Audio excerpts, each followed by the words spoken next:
Hello friends, नमस्कार। मैं प्रियंका स्वागत करती हूँ आप सभी का आपके अपने चैनल टारगेट टीचर जॉब में। दोस्तों, आज हम डीलर थर्ड सेमेस्टर का हिंदी विषय देखेंगे और ये है आपका क्लास नंबर 25। तो चलिए देखते हैं आज अध्याय नंबर 9, जिसका नाम है अल्प विराम, अर्धविराम, पूर्ण विराम, प्रश्नवाचक, विस्मयबोधक, अवतरण चिन्ह, विराम चिन्ह का ज्ञान और प्रयोग। तो दोस्तों, आज हम लोग चिन्हों के बारे में जानेंगे। तो दोस्तों, जैसे कि अगर हम बातचीत में अपनी जो भी भाषा का प्रयोग करते हैं वहाँ पर चिन्ह तो नहीं दिखाई देते, लेकिन जब वही भाषा हम लिखते हैं तो वहाँ पर हमें चिन्ह का प्रयोग करना पड़ता है। तो यहाँ पर हम देखें, लिखित भावों एवं विचारों को स्पष्ट करने के लिए वाक्यों में जिन चिन्हों का प्रयोग किया जाता है उन्हें विराम चिन्ह कहते हैं। दोस्तों, यहाँ पर देखिए, सबसे पहले आपको एक चीज़ ध्यान देनी है कि जो आपका वर्तनी होता है, चिन्ह किस तरह से लिखा जाता है, वो इस तरह से लिखा जाता है। क्लियर?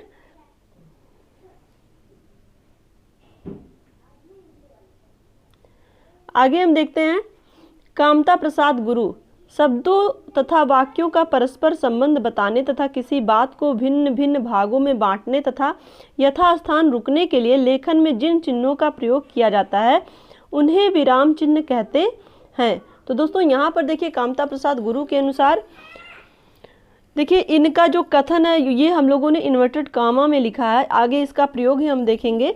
तो यहाँ पर इनका क्या कहना है कि शब्दों तथा वाक्यों का परस्पर संबंध बताने के लिए भी किसी बात को भिन्न भिन्न भागों में बांटने तथा यथास्थान कहाँ पे हमें रुकना है उसी जगह पे जो भी लेखन के लिए चिन्ह प्रयोग किया जाता है वो सारी चीज़ें प्रयोग के लिए हम इस चिन्ह का प्रयोग करते हैं।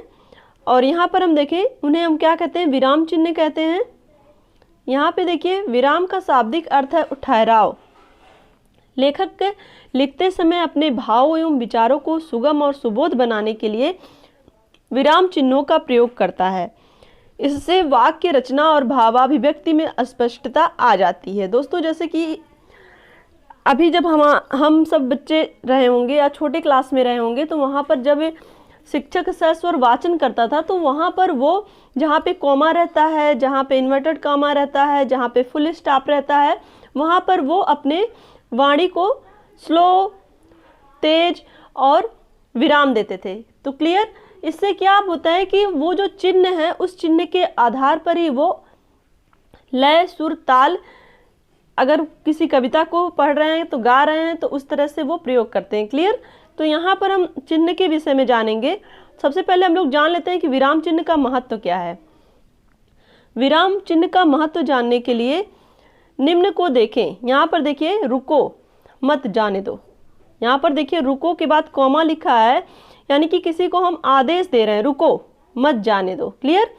और इसी तरह का दूसरा वाक्य हम देखेंगे तो यहाँ पर देखिए, रुको मत जाने दो, यानी कि यहाँ पर देखिए, रुको मत जाने दो, यहाँ पे किसी चीज़ की आज्ञा दी जा रही है कि रुकना नहीं है, जाने दो, उसको आज्ञा दी जा रही है। तो देखिए, यहाँ पर सेंटेंस सेम है। देखिए, इसमें दोनों में रुको मत जाने दो, रुको मत जाने दो, सेंटेंस सेम है, लेकिन क्या है, यहाँ पे सेंटेंस में कॉमा का प्रयोग होने से उसके अर्थ में भिन्नता देखने को हमें मिल रही है। क्लियर?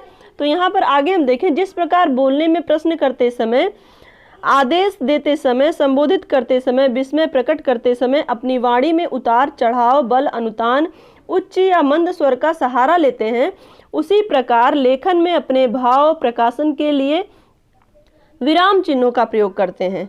तो दोस्तों देखिए, जब हम बोलते हैं तो हम अपनी वाणी में उतार चढ़ाव लाते हैं, अनुतान और उच्च मंद स्वर का प्रयोग करते हैं, लेकिन अगर यही चीज़ जब हमें लिखनी होती है तो वहाँ पर हमें, जहाँ पे उतार चढ़ाव की बात आती है वहाँ पर हमें कॉमा, इन्वर्टेड कॉमा, योजक चिन्ह, जो जैसा जहाँ पे आवश्यकता होती है उसी के अकॉर्डिंग हम उन चिन्हों का प्रयोग करते हैं। क्लियर?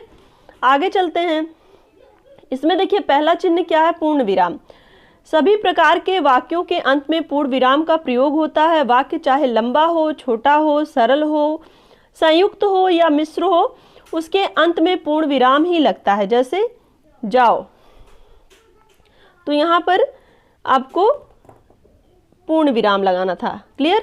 तो जहाँ भी हम रुकते हैं वहाँ पे क्या लगाते हैं, पूर्ण विराम लगाते हैं। क्लियर? आगे चलते हैं। यहाँ पर देखिए दूसरे नंबर का चिन्ह है अल्प विराम। तो अल्प, इसके पहले हम लोगों ने देखा कि पूर्ण विराम में बस जो सेंटेंस कंप्लीट होता है उसके लास्ट में एक खड़ी पाई रहती है, लेकिन अल्प विराम में एक कॉमा रहता है। क्लियर?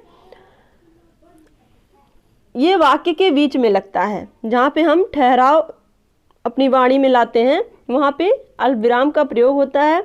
और इसी तरह से अगर हम देखें तो अर्ध विराम, अर्ध विराम का प्रयोग अल्प विराम की अपेक्षा अधिक समय तक ठहरने के लिए करते हैं। जैसे अगर हम अपनी वाणी में रुक रुक कर बोल रहे हैं तो वहाँ पे अल्प विराम का प्रयोग करेंगे, लेकिन अगर हम ज़्यादा देर तक रुक रुक के बोल रहे हैं तो वहाँ पे अर्ध विराम का प्रयोग करेंगे। यहाँ पर देखिए यही डिफरेंस है दोनों में, अधिक समय तक ठहरने के लिए अर्ध विराम का प्रयोग करते हैं। इसका प्रयोग अल्प विराम एवं पूर्ण विराम की तुलना में कम होता है। प्रायः लोग इसके स्थान पर अल्प विराम का ही प्रयोग कर देते हैं, जो ठीक नहीं है। अब हम आगे देखते हैं, इसका प्रयोग निम्नलिखित स्थलों पर होता है। यहाँ देखते हैं, किसी नियम के बाद आने वाले उदाहरण सूचक, जैसे शब्द के पूर्व। उदाहरण के लिए स्त्रियों के नाम के साथ प्रायः देवी शब्द आता है, जैसे गायत्री देवी। क्लियर? आगे हम देखें, यहाँ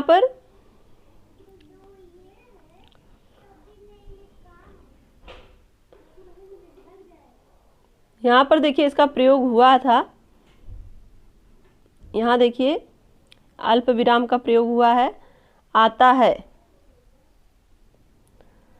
अब हम देखते हैं यहाँ पे नंबर 4 पर है प्रश्नवाचक चिन्ह। दोस्तों इससे तो आप परिचित ही हैं कि जब भी कोई प्रश्न पूछा जाता है तो उसके लास्ट में क्वेश्चन मार्क लगाया जाता है। तो प्रश्नवाचक वाक्यों के अंत में पूर्ण विराम के स्थान पर ये प्रयोग होता है। जैसे हम लोग साधारण वाक्य में, सिंपल सेंटेंस में क्या होता है कि वहाँ पे हम फुल स्टॉप का यूज करते हैं, पूर्ण विराम का यूज करते हैं, लेकिन अगर वही साधारण वाक्य प्रश्नवाचक वाक्य में प्रयोग होता है तो वहाँ पर हम क्वेश्चन मार्क का चिन्ह लगाते हैं। क्लियर? यहाँ पे प्रश्नवाचक चिन्ह हिंदी में कहते हैं। क्लियर? चलिए अब हम आगे देखते हैं, नंबर 5 पर है विस्मय बोधक, विस्मयादि बोधक या संबोधन सूचक। तो दोस्तों यहाँ पर देखिए इसका ये जो सिंबल है ये है कि ऊपर खड़ी पाई है, नीचे बिंदी लगी हुई है। तो यहाँ पर हम देखेंगे विस्मयादि बोधक या संबोधन सूचक चिन्ह वाक्य के अंत में प्रयुक्त होते हैं। इसमें देखिए कैसे यूज होते हैं, जैसे हर्ष, विषाद, घृणा, आश्चर्य, भय, आज्ञा आदि मनोवेग सूचक शब्दों जैसे आह। तो दोस्तों इसको हम इंग्लिश में क्या कहते हैं? इसको एक्सक्लेमेटरी सेंटेंस कहते हैं। यहाँ पर देखिए आह, इसके बाद ये चिन्ह प्रयोग हुआ है, उसे कितना दुख हो रहा है, कैसा सुंदर दृश्य है। यहाँ पर भी देखिए विस्मयादि बोधक चिन्ह का प्रयोग हुआ है। और इसमें दूसरा क्या है कि संबोधन के लिए, जैसे यहाँ पर संबोधन के लिए भी इसका यूज होता है, जैसे अध्यक्ष महोदय, यहाँ पे संबोधन का निशान लगाया गया। उसके बाद अब हमारी बात सुनिए। क्लियर? नंबर 6 पर हम देखते हैं वाक्यांशों तथा वाक्यों के बीच में इसका प्रयोग होता है। यह योजक चिन्ह से थोड़ा बड़ा होता है। जैसे अगर हम लोग योजक चिन्ह जो लगाते हैं वो थोड़ा सा रहता है, लेकिन अगर हम बात करें यहाँ पर निर्देशक चिन्ह की, तो निर्देशक चिन्ह में आपका थोड़ा बड़ा डॉट, यहाँ पे थोड़ा सा बड़ा डैश लगता है। जैसे किसी कथन या संवाद या प्रश्न उत्तर के रूप में प्रत्येक वक्ता के बाद, जैसे यहाँ पर देखिए शिक्षक, यहाँ पे लगा है आपका बड़ा सा डैश। भारत के प्रथम राष्ट्रपति कौन थे? तो यहाँ पे कौन सा चिन्ह है? ये आपका निर्देशक चिन्ह है, जहाँ पे निर्देश दिया जा रहा है। ये कौन सा चिन्ह है? निर्देशक चिन्ह है। दोस्तों यहाँ पर सबसे पहले आप सारे जितने भी चिन्ह हैं सबके नाम आप याद कर लीजिए और सबके चिन्ह याद कर लीजिए। क्लियर? जिसमें से ज़्यादातर आपको समझ में आता होगा, जो आपके ज़्यादा यूज में होंगे।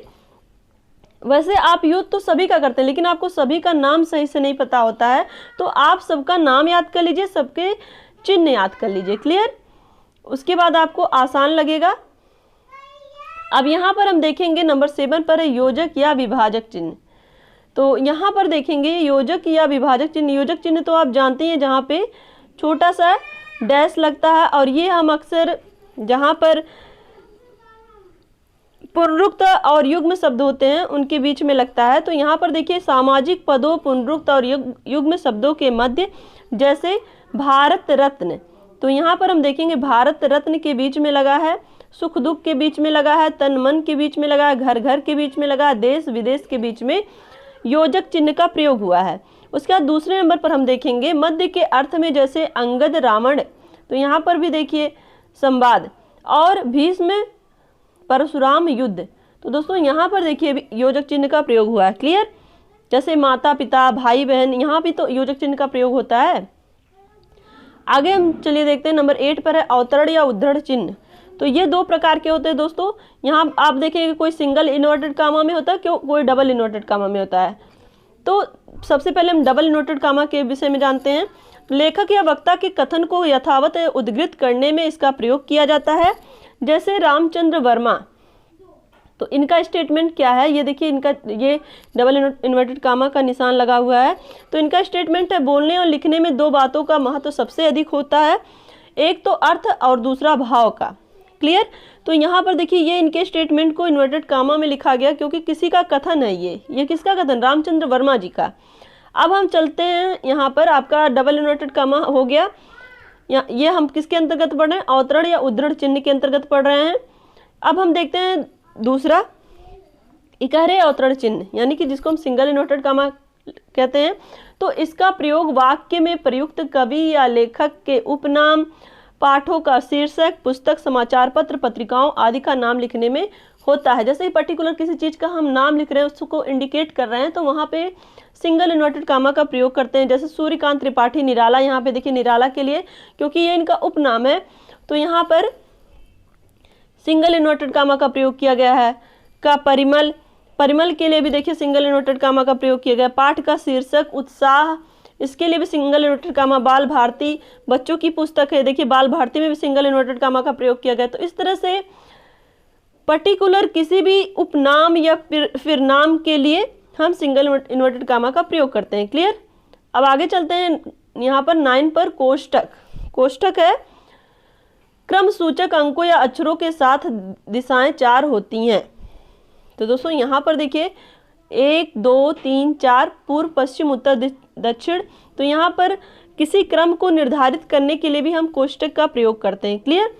यहाँ पर देखिए नंबर 2 पर है कि व्याख्यात्मक शब्दों को कोष्टक में रखा जा सकता है। जैसे भारत, यहाँ पर देखेंगे जैसे भरत, भरत कौन है, तो अगर हमें जैसे अगर हम लिखते हैं किसी भी चीज़ को, पर्टिकुलर एरिया को लिखते हैं, तो वहाँ पर हम क्या करते हैं, उसके सामने यहाँ पर वो चीज़ें हम कोष्टक में लिख देते हैं, क्योंकि जिससे कि हमें क्लियर रहे। जैसे अगर हम पढ़ रहे हैं भरत, तो भरत के विषय में हमें अगर पता है या हमारे शिक्षक बता रहे हैं कि दशरथ के पुत्र थे और दुष्यंत और शकुंतला के पुत्र का भी नाम भरत था, तो इस तरह से यहाँ पर इंडिकेशन देने के लिए या हमें क्लैरिफाई करने के लिए भी यहाँ पे हम आप क्या करते हैं, कोष्टक का प्रयोग करते हैं। क्लियर? आगे चलते हैं, नंबर 10 पर है विवरण चिन्ह। तो किसी विषय अथवा बातों को समझाने के लिए अथवा निर्देश देने के लिए भी विवरण चिन्ह का प्रयोग किया जाता है। जैसे संज्ञा के 3 प्रमुख भेद हैं। यहाँ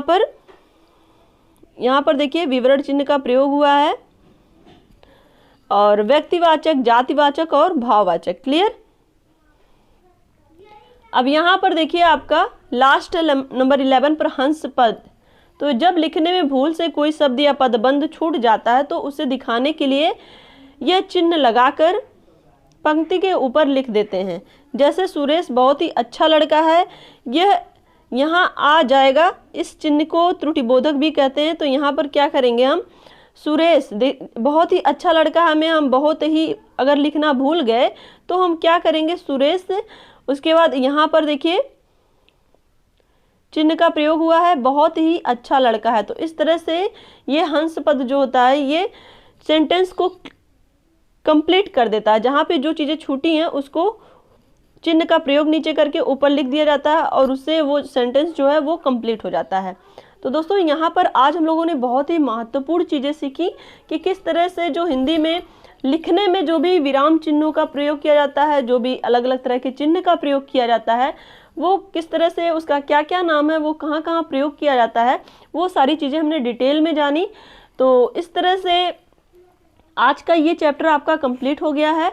आज का आपका क्वेश्चन है कि योजक चिन्ह का प्रयोग हम कहाँ करते हैं। क्लियर? योजक चिन्ह का प्रयोग हम कहाँ करते हैं। अगर आपने ये वीडियो ध्यान से देखी होगी तो वो चीज़ें आपको समझ में आई होंगी। तो दोस्तों अब आपके इसमें बहुत ही कम चैप्टर बचे हुए हैं, तो वो भी जल्दी कंप्लीट हो जाएंगे।